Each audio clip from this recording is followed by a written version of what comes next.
most important reason to study abroad is that it broadens your perspective on the world.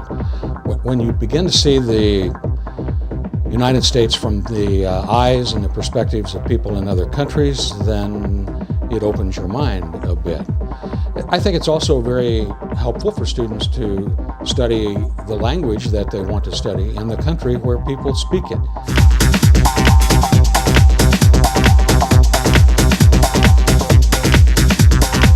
There are all kinds of programs. The most popular kind of program for students in the College of Communication and Information is faculty-led programs, and we have two of those right now.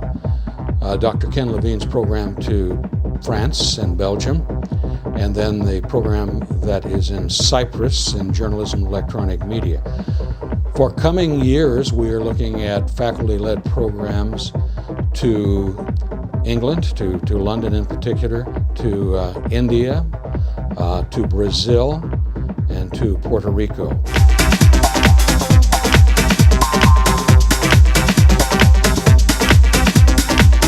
To go somewhere where I could learn Spanish, and Mexico is kind of close, and I had a few friends there, so I kind of had an in there.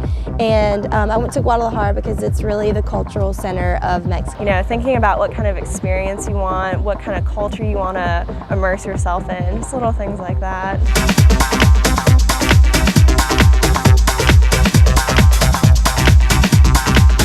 No, most of the courses students would take in another country are either taught by a UT faculty member in English, or students take them from faculty members who speak English. Obviously, the language courses that they would take in Spain, Italy, Brazil, wherever, would be taught in the native language.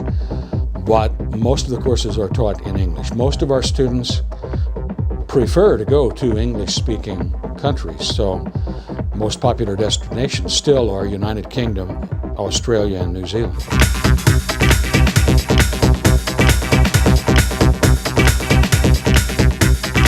Class structure was a bit different than it is here in the States. It was a lot of individual work was expected of you. We only had probably 4 or 5 actual class periods. The rest of it was just going out and actually like hands-on interacting with the community and stuff like that.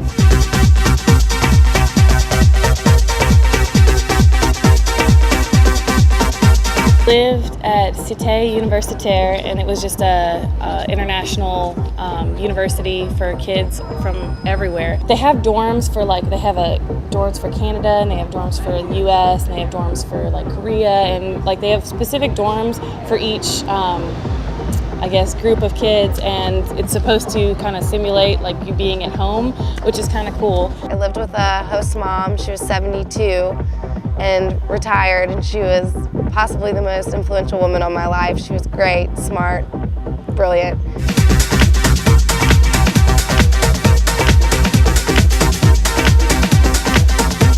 Mine was direct, so all of my scholarships transferred over, and then I paid just a few extra. I think it was maybe $1,000 extra for the semester abroad, and it was definitely worth it. I did an exchange program, so all I did was pay my regular tuition and as if I were getting a meal plan and all that, and it was all just completely exchanged. And while I was there, I lived with a host family, and the university that I stayed at paid my host family monthly, so I didn't have to worry about any of that.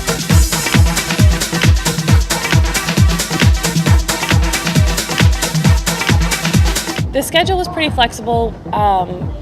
We had a syllabus, and it was all lined up. Dr. Levine had had scheduled appointments for us to go to this place at this time, this place at this time.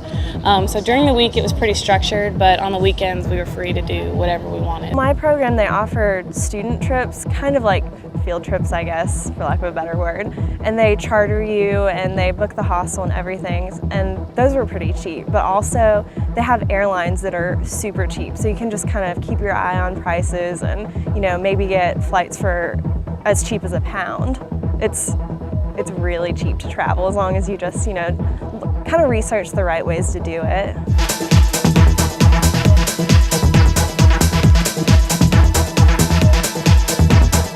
completely jet lagged and you don't know anyone, but it gets better with time. And as long as you're willing to go out there and meet people and be open to things, then I don't think you should have a problem. The first day of class and going in there and sitting down, and you're just, looking around at all the rest of the students, and you're like just trying to blend in and really hope that nobody notices.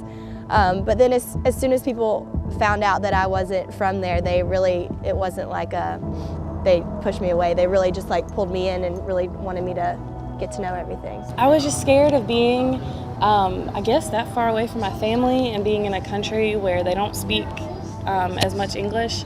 And I mean, a lot of the people that I needed to talk to, like at train stations or at the airport, they had some knowledge of English, so it wasn't too difficult. But going in, I didn't know that, so I just kind of felt lost. Once you just kind of like jump in there and start, you're like, okay, I have to get from this point to this point, and you just have to do it. So you just kind of start talking to people, and eventually you get there.